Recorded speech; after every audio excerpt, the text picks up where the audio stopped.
Bismillahirrahmanirrahim. Assalamu alaikum. I am Dr. Ahmed Numan, and today in this lecture we are going to discuss about different types of materials, जहाँ पे हम overview करेंगे कि materials basically कौन कौन सी types के हैं, उनकी क्या क्लासिफिकेशन है और उनकी प्रॉपर्टीज़ क्या हैं, एंड इसके अलावा कुछ उनकी जो मेजर प्रॉपर्टीज़ हैं, जो डिफरेंट क्लासेस ऑफ मटेरियल्स हैं, कि वो किस तरह से इनके अंदर डिफ़र करती हैं, तो प्रॉपर्टीज़ हम उनको डिस्कस करेंगे. So let's start our today's lecture.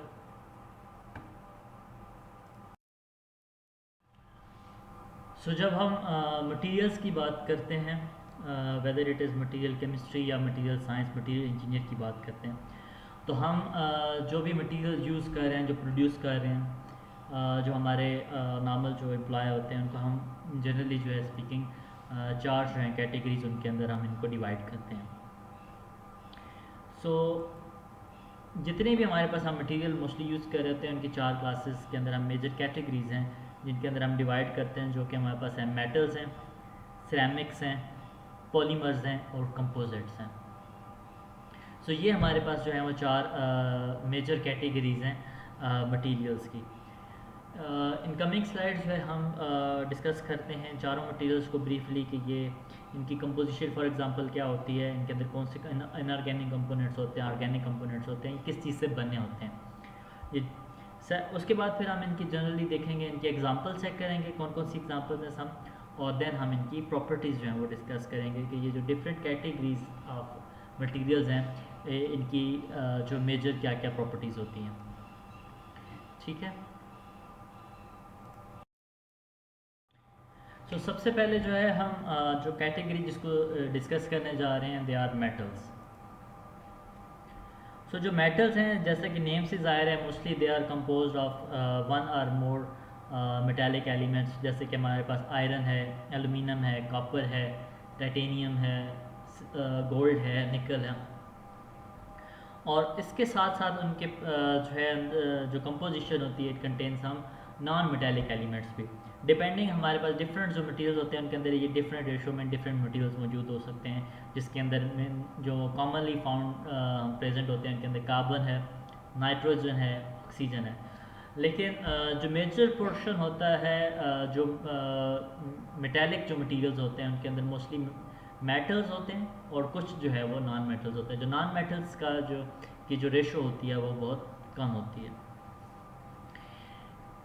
एक जो प्रॉपर्टी है, जितने भी हमारी ये कैटेगरी है पहली, इसके अंदर जितने भी हम मेटल्स हमारे पास होते हैं या उनके अलाइज होते हैं, इनके अंदर जो एक प्रॉपर्टी ये है कि इनके अंदर जो एटम्स होते हैं वो बहुत ऑर्डरली वे में अरेंज होते हैं, बहुत अच्छी तरह एक प्रॉपर जो मैनर है, ऑर्डरली मैनर है, उसके अंदर अरेंज होते हैं. जब हम इनकी जनरल हमारी लाइफ में अगर हम एप्लीकेशन को देखें, तो हमारे मोस्टली घरों में, हमारे अगर हम यूनिवर्सिटी में जाते हैं, कहीं पे भी होते हैं, तो मेटल्स जो है हमें हर जगह पे नज़र आते हैं. फॉर एग्जांपल आप खाने की बात करें, तो वहाँ पे आप जो स्पून यूज़ कर रहे हैं, आप जो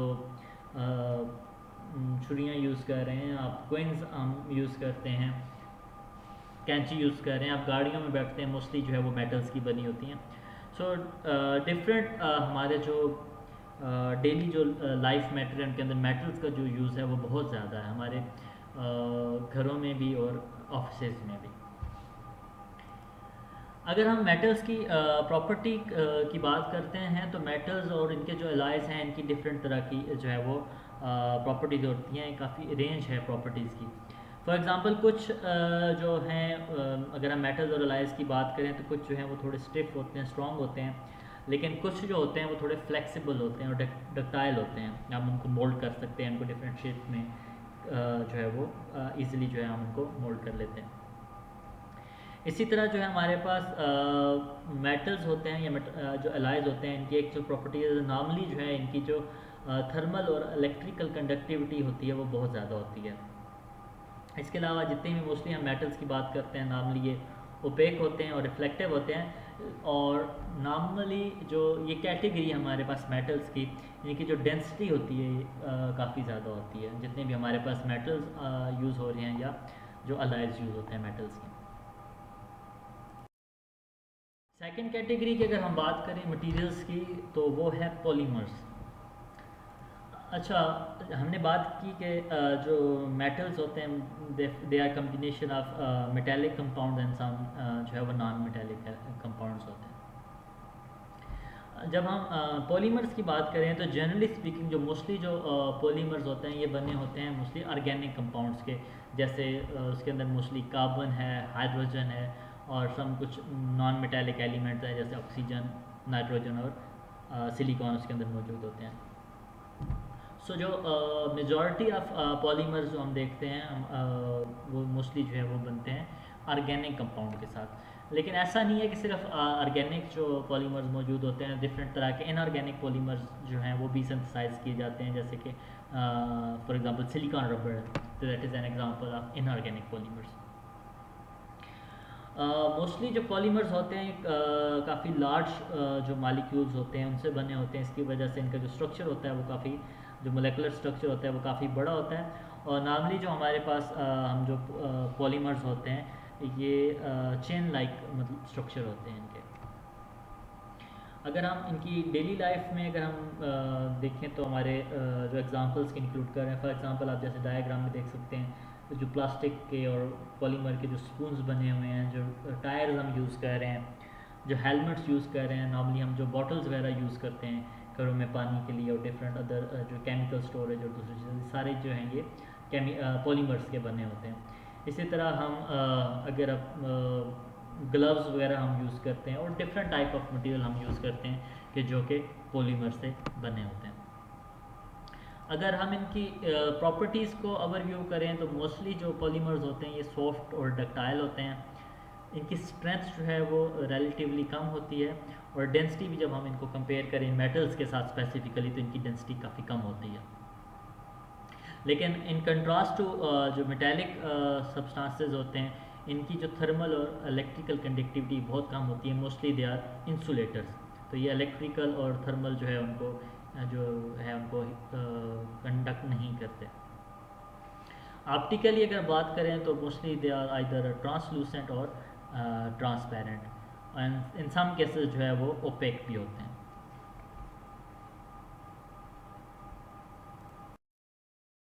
थर्ड कैटेगरी या क्लास ऑफ मटेरियल जो हम डिस्कस करते हैं that is ceramics. So ceramics जो हैं मोस्टली जो है ये बहुत जो है मेटेलिक और नॉन मेटेलिक जो एलिमेंट्स होते हैं उनसे मिल के बने होते हैं। हमने मेटल्स के अंदर डिस्कस किया कि वहाँ पे भी जो है वो नॉन मेटेलिक एलिमेंट्स होते हैं, लेकिन वहाँ पे उनकी जो रेशो होती है वो बहुत कम होती है। बट जो सिरेमिक्स होते हैं इनके अंदर बहुत मेटेलिक और जो नॉन मेटेलिक एलिमेंट्स होते हैं इनकी सिग्निफिकेंट जो है वो प्रोपोर्शन होता है। अगर हम इसकी एग्जांपल की बात करें तो मोस्टली जो है जो सिरेमिक्स होते हैं ऑक्साइड्स की फॉर्म में होते हैं, नाइट्राइड्स की फॉर्म में होते हैं या कार्बाइड्स की फॉर्म में होते हैं। फॉर एग्जांपल जैसे हमारे पास एल्यूमिनियम ऑक्साइड है, सिलिकॉन डाइऑक्साइड है, सिलिकॉन कार्बाइड है, सिलिकॉन नाइट्राइड है। इसके अलावा डिफरेंट क्ले मिनरल्स हैं, फॉर एग्जांपल जो पोर्सलेन है that is also an example of ceramic. हम जो कंस्ट्रक्शन के लिए सीमेंट वगैरह यूज़ करते हैं, जो ग्लास यूज़ होता है हमारे घरों में और फॉर एग्जांपल जो बर्तनों में बनाने के लिए यूज़ होता है, इसके अलावा जो खिड़कियों में और दूसरा जो ग्लास यूज़ होता है, ये सारी जितनी भी एग्जांपल हैं ये सिरेमिक्स की एग्जांपल्स हैं। तो जैसे ये ब्रिक्स बनती हैं, ब्लॉक्स बिल्डिंग के बनते हैं, हम जो कटलरी यूज़ करते हैं खाने के लिए, पीने के लिए, हमारे डिफरेंट कटिंग बोर्ड्स होते हैं जो सिरेमिक के होते हैं, हम जो ग्लास वगैरह यूज़ कर रहे हैं। सो ये सारे जो क्लास ऑफ मटेरियल है इसको हम सिरेमिक्स की कैटेगरी के अंदर स्टडी करते हैं। अगर हम इनकी जनरल प्रॉपर्टीज़ की बात करें तो मोस्टली जो सिरेमिक मटेरियल होते हैं ब्रिटल होते हैं, इजीली ब्रेक आउट मतलब इनका होता है कि टूट सकते हैं, ग्लासी से होते हैं, लेकिन इनकी जो स्ट्रेंथ होती है वो काफ़ी ज़्यादा होती है। अगर हम इनकी कंडक्टिविटी की बात करें तो नॉर्मली जो सिरेमिक्स होते हैं ये इंसुलेटर्स होते हैं। और अगर हम इनकी ऑप्टिकल प्रॉपर्टीज़ की बात करें तो सिमिलर टू जो पॉलीमर्स हैं, जो सिरेमिक्स होते हैं ये ट्रांसपेरेंट भी होते हैं, ट्रांसलूसेंट भी होते हैं और ओपेक भी होते हैं, डिपेंडिंग ऑन हम इनको कहाँ पे यूज़ कर रहे हैं, इनकी मेजर एप्लीकेशन किस एरिया में है। तो इनकी प्रॉपर्टीज़ जो है उस तरह से मॉडिफाई की जाती हैं। जो मेजर कैटेगरी है हमारे पास मटेरियल्स की वो है कंपोजिट्स। जो कंपोजिट्स होते हैं मेनली इनके अंदर हमारे पास दो या तीन जो है वो क्लासेस ऑफ जो मटेरियल्स हैं या कैटेगरीज ऑफ मटेरियल्स हैं उनको यूटिलाइज़ किया जाता है। फॉर एग्जांपल आप जो एक कंपोजिट मटेरियल है एक स्पेसिफिक जो आप बनाते हैं उसके अंदर मेटल्स भी हो सकते हैं, सिरेमिक भी हो सकते हैं और पॉलीमर्स भी हो सकते हैं। मतलब जो तीनों कैटेगरीज हैं जो हमने पहले डिस्कस किए हैं वो तीनों का थोड़ा थोड़ा पोर्शन हो सकता है या कोई दो जो क्लासेस हैं। फॉर एग्जांपल हम सिरेमिक और पॉलीमर्स को मिक्स कर सकते हैं या सिरेमिक्स और मेटल्स को कंबाइन करके हम जो है उसको एक कंपोजिट बना सकते हैं। अच्छा, ये जो हम मिक्स कर रहे हैं इनको डिफरेंट तरह के मटेरियल्स हो, इसकी ज़रूरत क्यों पड़ती है? पहली चीज़ तो ये है। सो नॉर्मली जो मेजर जो एम है या जो गोल है इन कंपोजिट्स को बनाने का वो ये है कि हम कोई एक स्पेसिफिक प्रॉपर्टी चाहते हैं और वो इन तीनों में इंडिविजुअली मौजूद नहीं है। जो तीन कैटेगरीज हैं हमारे पास, मेटल हैं, सिरेमिक हैं या पॉलीमर है। फॉर एग्ज़ाम्पल हमें स्ट्रेंथ चाहिए, हमें इलास्टिसिटी चाहिए, एक ही फ्लेक्सिबिलिटी चाहिए एक ही मटेरियल के अंदर। तो अगर हम एक ही मटेरियल यूज़ करते हैं तो उससे हमें ये प्रॉपर्टीज़ जो है वो हम हासिल नहीं कर सकते। तो एक स्पेसिफिक सेट ऑफ प्रॉपर्टीज़ को अचीव करने के लिए हम जो डिफरेंट क्लासेस ऑफ मटेरियल्स हैं उनको मिक्स करते हैं और उसकी जो प्रॉपर्टीज़ हैं उनको इन्हेंस करते हैं। और मोस्टली इसके अंदर हम इस प्रोपोर्शन में या इस रेशो में मटेरियल्स को मिक्स करते हैं कि हर जो इंडिविजुअल कंपोनेंट है वो अपनी बेस्ट प्रॉपर्टी देता है और ओवरऑल जो मटेरियल होता है उसकी प्रॉपर्टीज़ जो इंडिविजुअल हम मटेरियल यूज़ कर रहे होते हैं उन तीनों से बेहतर होती हैं। जैसे एक एग्जांपल लेते हैं। फॉर एग्जांपल ये आपको एक जो है कश्ती नज़र आ रही है। ये कश्ती जो है बेसिकली इसके अंदर जो मेजर ये एक तो इसके अंदर मेटल यूज़ हुआ है प्लस इसके अंदर ग्लास फाइबर या फाइबर ग्लास जो कहते हैं वो यूटिलाइज़ किया गया इसको बनाने के लिए। अब फाइबर ग्लास क्या होता है? फाइबर ग्लास बेसिकली एक कंपोजिट है जो कि सिरेमिक एंड पॉलीमर्स को मिक्स करके बनता है। इसके अंदर जो हमारा सिरेमिक पार्ट है जिसको हम जो हमारे पास ग्लास फाइबर्स होते हैं उनको एम्बेड किया जाता है एपॉक्सी के अंदर जो कि एक पॉलीमेरिक मटेरियल है और उसको जो है हम फिर जो एक कंपोजिट मटेरियल बनता है सिरेमिक का और पॉलीमर का उसको फिर यूज़ करते हैं इसको मेटल्स के साथ बनाने के लिए इस कश्ती को। अब इसका मेजर एडवांटेज क्या है? हम फाइबर ग्लास जो है वो क्यों यूज़ कर रहे हैं? हम सिंपल पॉलीमर क्यों नहीं यूज़ कर रहे हैं? हम सिंपल सिरेमिक क्यों नहीं यूज़ कर रहे? मेजर रीज़न ये है कि जब हम फाइबर ग्लास यूज़ करते हैं तो इससे इसकी जो स्ट्रेंथ है और जो स्टिफनेस है वो ज़्यादा हो जाती है क्योंकि बेसिकली जो ग्लास है जो हम यूज़ कर रहे हैं वो स्ट्रॉन्ग होता है एज़ कम्पेयर टू पॉलीमर्स। अगर हम पॉलीमर यूज़ करेंगे तो हमारे पास जो मटेरियल बनेगा वो स्ट्रॉन्ग नहीं है। तो सिरेमिक्स को जो हम यूज़ कर रहे हैं यहाँ पे जो फाइबर ग्लास ग्लास के फाइबर्स यूज़ कर रहे हैं वो मेनली हम यूज़ कर रहे हैं इसको स्ट्रेंथ देने के लिए। लेकिन जो सिरेमिक्स होते हैं वो मोस्टली ब्रिटल होते हैं, आप उनको मोल्ड नहीं कर सकते, इतने फ्लेक्सिबल नहीं होते। तो अगर आप सिर्फ सिरेमिक मटेरियल यूज़ करेंगे वो स्ट्रॉन्ग होंगे लेकिन आप उस तरह से उसको मोल्ड नहीं कर सकते। तो यहाँ पे जो हम पॉलीमर का पार्ट है उसके अंदर वो बेसिकली उसको फ्लेक्सिबिलिटी देता है, डक्टिलिटी देता है। So by using both these components तो हमारे पास जो फाइनल प्रोडक्ट आता है जो फाइबर ग्लास आता है इसकी स्ट्रेंथ भी ज़्यादा होती है और इसको ईज़िली हम जो है वो मोल्ड भी कर सकते हैं, ये डक्टाइल होता है। सो ये मेन एडवांटेज है कंपोजिट का कि यहाँ पे आप जो हमारे पास जो फाइनल कंपोजिट आता है उसके अंदर वो प्रॉपर्टीज़ हमारे पास आ जाती हैं कि जो इंडिविजुअल कंपोनेंट्स में नहीं होती है। दोनों अगर जैसे यहाँ पे हम दो क्लासेस ऑफ मटेरियल यूज़ कर रहे हैं तो एक मटेरियल जो है उसको स्ट्रेंथ दे रहे हैं और दूसरा मटेरियल उसको फ्लेक्सिबिलिटी दे रहा है। सो ये एक्चुअली मेजर पर्पस है कंपोजिट्स को यूज़ करने का। सो नेक्स्ट जो है हम अब डिस्कस करेंगे दो प्रॉपर्टीज़ हैं इन मटेरियल्स के, एक तो डेंसिटी है और एक स्टिफनेस है और हम कंपेयर करेंगे इन चार डिफरेंट जो हमारे पास क्लासेस हैं। सबसे पहले हम बात करते हैं डेंसिटी की। तो जैसा कि आप डायग्राम में देख सकते हैं कि जहाँ पे जो डेंसिटी है वो मेटल्स की जो है वो सबसे ज़्यादा है, उसके बाद सिरेमिक्स की, उसके बाद पॉलीमर्स और उसके बाद कंपोजिट्स हैं।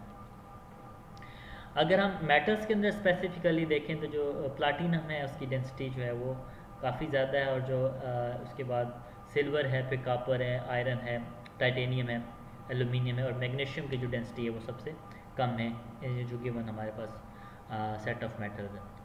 अगर हम सिरेमिक्स की बात करें तो इनकी हम कह सकते हैं इंटरमीडिएट है डेंसिटी, प्लाटिनम वगैरह से कम है, लेकिन मैग्नीशियम से जो इनकी डेंसिटी है वो ज़्यादा है। जितने भी हमारे पास जिरकोनियम डाइऑक्साइड है या एलुमिनियम ऑक्साइड वगैरह है, ग्लास है, कंक्रीट है, तो इनकी जो डेंसिटी है कुछ मेटल से की निस्बत कम है और कुछ मेटल से ज़्यादा है।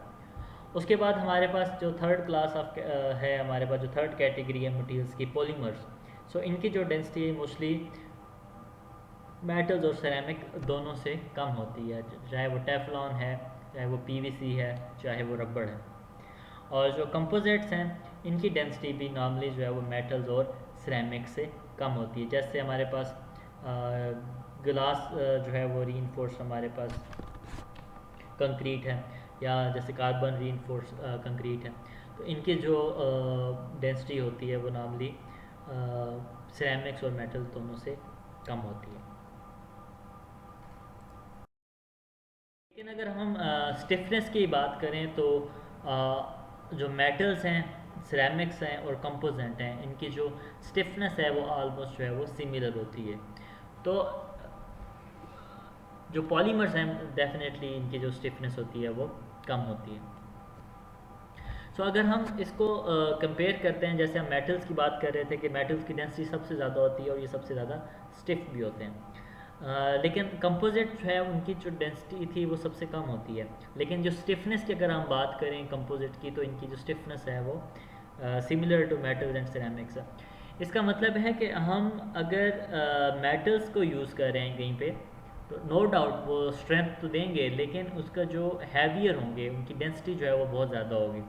Same is the case for ceramics. Ceramics जो है वो स्ट्रेंथ तो दे रहे हैं, उनकी डेंसिटी भी ज़्यादा है, लेकिन अगर हम इनको रिप्लेस करते हैं, फॉर एग्जांपल मेटल्स को, उनकी जगह हम कंपोजिट यूज़ करते हैं, तो उसका मेजर हमें बेनिफिट क्या होता है कि ये हमारे पास जो मटेरियल बनता है वो स्ट्रेंथ तो उसकी उतनी ही होती है, या जो मेटल से हमारी जो स्ट्रेंथ आती है उससे ज़्यादा होती है इन सम केसेस, लेकिन उनकी जो डेंसिटी होती है वो कम होती है, वो वज़न उनका कम होता है, जो कि काफ़ी सारी एप्लीकेशन है जहाँ पे ये एडवांटेजियस होता है। फॉर एग्ज़ाम्पल हम बात करते हैं जो हमारे एरोप्लेन्स वगैरह होते हैं, वहाँ पे डिफरेंट जो है वो कंपोजिट मटेरियल उसके अंदर कंस्ट्रक्शन के अंदर यूज़ हो रहे होते हैं, जिसकी वजह से उनका जो वेट होता है वो कम होता है। क्योंकि जब आप एरोप्लेन की बात करते हैं तो जितना वज़न ज़्यादा होता है उतना ज़्यादा उसकी जो फ्यूल कंजम्पशन होती है। So by reduction of weight हम उसकी फ्यूल एफिशिएंसी को सिग्निफिकेंटली इन्हांस कर सकते हैं। सिमिलरली आप हम डिफरेंट जो हमारे पास कार्स होती हैं, जो जैसे कार्बन फाइबर्स के जो कंपोजिट वहाँ पे यूज़ होते हैं, तो सिमिलरली उनकी जो कंपोजिट यूज़ करके मेटल्स के बजाय हम उसका वेट कम करते हैं, जिसकी वजह से उसकी स्पीड भी इंक्रीज़ होती है और उसकी फ्यूल एफिशिएंसी भी इन्हेंस होती है। लेकिन बट ओवरऑल अगर हम बात करें एप्लीकेशन की, तो जो चारों कैटेगरीज हैं मटेरियल्स की, इनकी अपनी डिफरेंट एप्लीकेशन है, और कहीं पे सिर्फ मेटल्स यूज़ कर सकते हैं, कहीं पे सिर्फ सिरेमिक यूज़ होते हैं, कहीं पे कुछ कैटेगरीज ऐसी हैं जहाँ पे जैसे रबड़ है, टायर है, वहाँ पे हम मोस्टली पॉलीमर्स यूज़ करते हैं, तो वहाँ पे डेफिनेटली हम सिरेमिक्स तो यूज़ नहीं कर सकते ऐसी एप्लीकेशन के अंदर। और कुछ कैटेगरीज ऐसी हैं कि जहाँ पे हमें कम्बिनेशन या सेट ऑफ प्रॉपर्टीज चाहिए होती हैं, तो वहाँ पे हम जो है कंपोजिट यूज़ करते हैं। सो कौन सी चीज़ कहाँ पे यूज़ होनी है, तो ये टोटली डिपेंड करता है कि हम कहाँ पे अप्लाई करें, एप्लीकेशन क्या है, और हमारी डिज़ायर्ड प्रॉपर्टीज़ क्या हैं, हमें क्या क्या जो है वो प्रॉपर्टीज़ चाहिए एक स्पेसिफिक एप्लीकेशन के लिए, तो उसकी बेस पे हम मटेरियल को सिलेक्ट करते हैं और सिंथेसाइज करते हैं। Well, that's all for this lecture. I really hope कि आपको समझ आया होगा और इसमें कोई कन्फ्यूजन नहीं होगी, क्योंकि बहुत ही बेसिक लेक्चर था जिसके अंदर हमने जस्ट ओवरव्यू किया है कि मटेरियल्स जो हैं वो मेजर कौन कौन सी कैटेगरीज़ के अंदर हम उनको स्टडी करते हैं। तो बट स्टिल अगर आपको कोई चीज़ समझ ना आई हो तो आप मुझसे पूछ सकते हैं। And thank you for your attention and listening the lecture. अल्लाह हाफिज़।